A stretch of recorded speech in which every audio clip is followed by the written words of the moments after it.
ज़ाहिर सी बात है, बीमारी की वजह से तो हज़ारों हज़ारों लोगों की मौत होती है, लेकिन आजकल जो ये नए तथाकथित डॉक्टर्स पैदा हो गए हैं, उनकी वजह से भी हज़ारों की तादाद में लोग मर रहे हैं।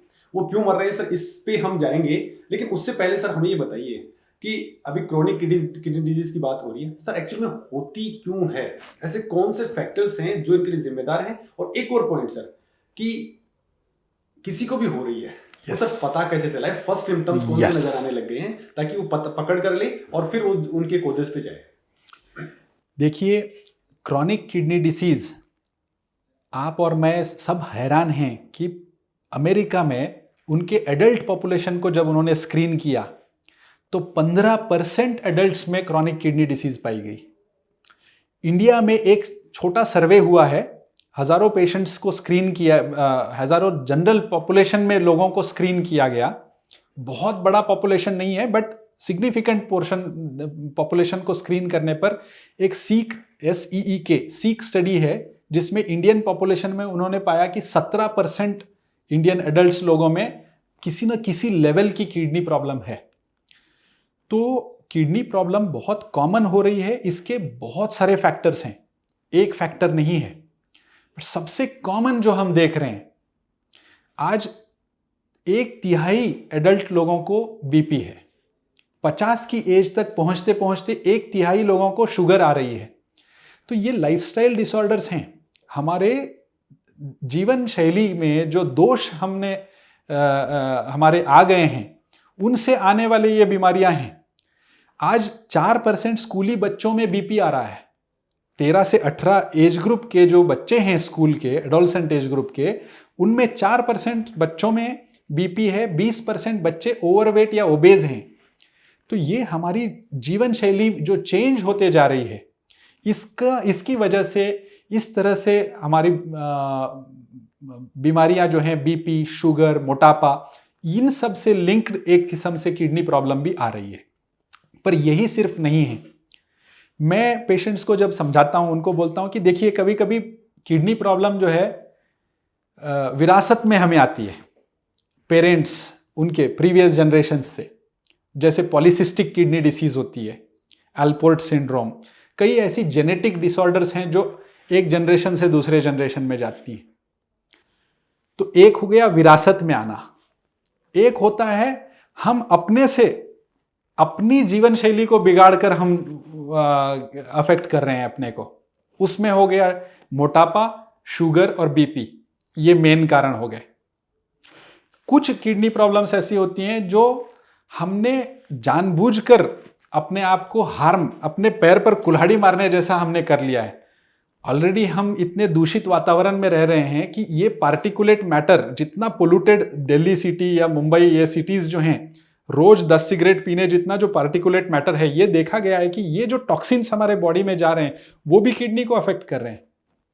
तो हमारी जो जिस वातावरण में है हम रह रहे हैं, वो तो दूषित है ही। पानी जो पी रहे हैं कई बार वो दूषित है। कितने केमिकल एक्सपोजर के साथ जो अंडे खा रहे हैं, जो फिश चिकन खा रहे हैं, हम कहाँ से आ रहा है, या जो दूध भी पी रहे हैं, उन जानवरों को कितना एंटीबायोटिक्स दिया जा रहा है। अमिकासिन, जेंटामाइसिन, जो सिंपल एंटीबायोटिक्स, जो बहुत सस्ते एंटीबायोटिक्स होते हैं, ऐसे एंटीबायोटिक्स उन जानवरों को, ताकि वो बीमार ना पड़े करके दिए जाते हैं, और उनका ट्रेसेस उनके दूध में भी आ जाता है, उनके अंडों में भी आ जाता है। तो इन एंटीबायोटिक्स जो यूज हो रहे हैं पोल्ट्री में या एनिमल रियरिंग में, वो भी हमारे सेवन हो रहा है। यहां तक देखा गया कि जो मदर है, मदर का ब्रेस्ट मिल्क बहुत ही प्योर माना जाता है। इतना छोटा बच्चा, नवजात शिशु को जो पिलाने के लिए जो मां का दूध है, उसमें भी एंटीबायोटिक के ट्रेसेस पाए जा रहे हैं। तो यहां तक हमारे फूड चेन के अंदर जो है पोल्यूटेंट्स या कंटामिनेंट्स आ चुके हैं। तो बहुत सारे कारण हैं जो हम अपने से ला रहे हैं, जैसे स्मोकिंग, अल्कोहल, खुद से अपने पैर पे कुल्हाड़ी मारने जैसे कुछ कारण हैं जिससे बीमारी आ रही है। तो विरासत से आना, अपनी जीवन शैली को दूषित करने से आना, अपने से कुल्हाड़ी मारने के जैसा स्मोकिंग और अल्कोहल, पहले ही टॉक्सिन्स की कोई कमी नहीं है, उसमें और टॉक्सिन्स को अंदर उड़ेलना, ये छोड़कर और कुछ कारण हैं। जैसे ऐसे भी कोई कारण है कि जहां पर इग्नोरेंस की वजह से आ रहा है। जैसे लोग हैं थके हारे आते हैं, दिन भर काम कर रहे हैं, मेहनत का, बॉडी एक हो रहा है, जा रहे हैं पास में कोई आरएमपी डॉक्टर है, किसी डॉक्टर के पास, वो ठकक से एक इंजेक्शन लगा देता है पेन किलर का, रिलीफ लगता है, अगले दिन काम के लिए तैयार, या पेन किलर खाए जा रहे हैं। तो ये इग्नोरेंस की वजह से कि अरे ये इस चीज से क्या हानि हो सकती है उसके बारे में कोई जानकारी नहीं है और कोई दे भी नहीं रहा, तो इग्नोरेंस की वजह से कोई किडनी किसी की खराब हो रही है। और कुछ किडनी प्रॉब्लम्स ऐसे होते हैं जिसमें ना आपको विरासत से आई है, ना उसमें आपका कोई दोष है, वो अचानक से, जैसे लाइटनिंग, जैसे किसी पर बिजली गिर जाए उस तरह से धाड़ करके किडनी प्रॉब्लम आ जाती है।